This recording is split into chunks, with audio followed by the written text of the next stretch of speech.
Optimis salah satu pilar dari pilar-pilar Islam. Ya, jadi seorang muslim wajib mengetahui kalau mereka selalu berada di atas sebuah pilar bangunan yang kuat, yaitu optimis. Dan itu ajaran dalam agama kita. Imam Adz-Dzahabi rahimahullah memasukkan putus asa dari rahmat Allah atau pesimis itu bagian daripada dosa besar. Allah subhanahu wa ta'ala rahmatnya sangat luas. Salah satu sifat Allah subhanahu wa ta'ala adalah rahmatnya mengalahkan murkahnya. Sebagaimana dijelaskan dalam hadis qudsi. Ya. Artinya Allah subhanahu wa ta'ala memberikan kesempatan kita agar selalu optimis. Sebesar apapun dosa yang kita lakukan, sebanyak apapun yang sudah kita langgar, selama kita ingin kembali, atau bahasa agama kita taubat di jalan Allah, Allah akan terima. Bahkan dalam hadis Bukhari dikatakan, Allah sangat gembira dengan taubat hamba-hambanya. Jadi ada penekanan tentang masalah pentingnya optimisme dalam Islam. Dan kita bisa merenungi sabda Nabi SAW. Beliau mengatakan, la adwa wa la tiyara wa yu'jibuni al-fa'al. Artinya, ketahuilah tidak ada penyakit yang menular sendiri dan tidak ada kesialan. Serta aku sangat menyukai al-fa'al. Al-fa'al itu kata-kata optimis. Ya. Jadi seperti biasa di teman-teman dokter itu atau medis, kalau orang lagi sakit, saya bisa sembuh nggak? Insya Allah bisa. Ya. Apapun selalu kita menghubungkan bisa. Selama bukan sesuatu yang melawan sunnatullah. Misal, kalau ada orang berharap malam dihilangkan sama sekali, itu keliru.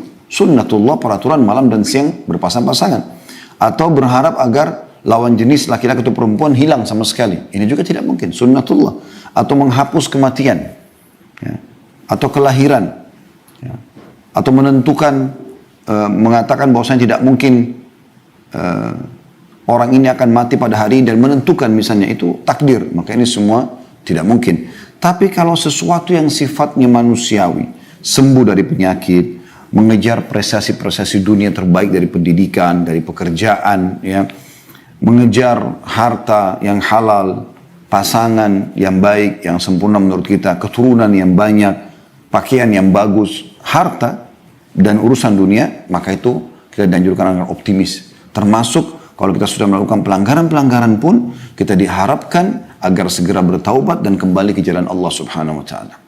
Perhatikan sabda Nabi SAW di sini dikatakan, wala tiyarah, gak ada kesialan. Nah ini seringkali orang menghilangkan atau merobohkan pilar optimisme dalam hidupnya karena menganggap sial. Misal, mobilnya mogok tiba-tiba, sial nih mobil. Padahal sebenarnya tidak ada sial. Atau ada hari sial, ada waktu sial, ada tempat sial. Tidak ada dalam Islam semua itu. Semua di muka bumi ini teman-teman adalah tempat yang baik. Ya. Bahkan Nabi SAW mengatakan, innama ju'ila li ardhan masjidan wa tahura. Allah telah jadikan untuk bumi ini semuanya suci, dasarnya. Dan bisa jadi masjid untuk sholat. Jadi tidak ada dikatakan tempat sial. Kalau ada orang pernah terbunuh di satu tempat, maka itu kasus dia terbunuh. Dan tidak ada namanya ruh gentayangan akan mengganggu orang di sana. Ini semua menghilangkan, merobohkan pilar optimisme. Sehingga orang tidak mau tinggal di sana. Orang merasa selalu diganggu. Padahal ini permainan syaitan. Salah satu sebab turunnya surah Jin adalah orang-orang Mekah, saudaraku seiman. Mereka seringkali, kalau mereka pernah melakukan perjalanan, ini di masa jahiliyah ya, sebelum datang Islam kepada mereka.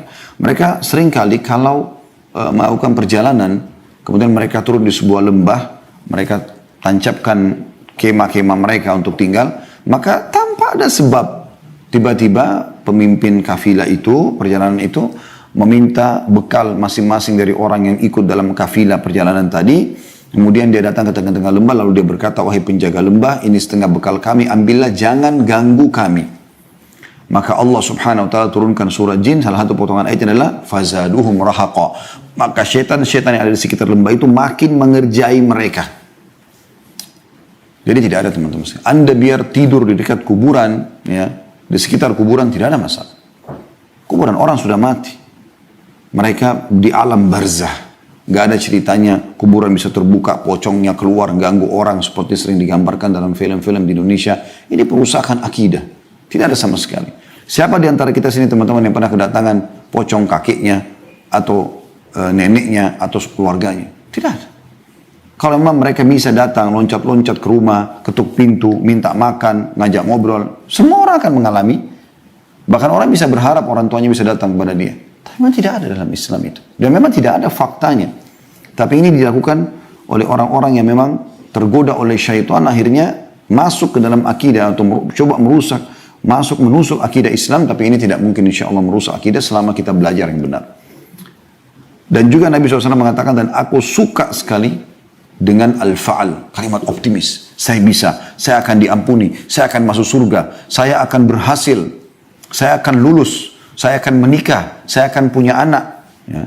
Saya akan jadi orang kaya, saya akan jadi orang pintar, ya. Saya akan memaafkan, ya. Semua itu al-fa'al. Dan kita dianjurkan dalam Islam seperti itu, bahkan itu bisa menjadi doa, ya. Makanya Nabi SAW, hadis tadi itu hadis riwayat Bukhari Muslim ya, yang hadis tentang kata-kata al-fa'al, atau kata-kata optimisme. Dan dalam Islam kita dianjurkan agar selalu saja ya, menghindari kata-kata buruk bahkan. Kata Nabi SAW, jangan kalian pernah ucapkan kata-kata buruk yang bisa jadi doa buruk untuk diri kalian, harta kalian, dan juga keluarga kalian, yang bisa saja malaikat lewat mengaminkan dan terjadilah. Misal ada suami istri mengatakan, saya nyesal nikah sama kamu. Ada orang tua mengatakan pada anaknya, menyesal saya melahirkan kamu misalnya. Menyesal saya punya anak seperti kamu. Maka bisa jadi kalimat buruk. Dan itu bisa saja anaknya justru jadi nakal gara-gara kata-kata itu. Atau dia lihat dirinya di kaca, dia mengatakan, saya kok jelek sekali ya. Akhirnya dia selalu memandang dirinya jelek. Padahal sebenarnya sejelek apapun dia dalam pandangan manusia, tetap ada ciptaan Allah Subhanahu Wa Taala. Tetap ada kesempurnaan ciptaan di situ. Allah mengatakan, fi ahsani taqwim, kami ciptakan manusia dengan sesempurna mungkin. Al-Hulaimi berkata, rahimahullah, Nabi SAW suka dengan optimisme. Karena pesimis merupakan cermin persangkaan buruk kepada Allah tanpa alasan yang jelas. Optimisme diperintahkan dan merupakan wujud prasangka yang baik atau prasangka yang baik. Seorang mukmin diperintahkan untuk bersangka baik kepada Allah dalam setiap kondisi. Ini dinukil dari Fathul Bari, syarah Sahih Bukhari, ya, di jilid 10 halaman 226. Jadi bagaimana kita dianjurkan agar selalu berbuat kebaikan-kebaikan, teman-teman. Kita selalu optimis.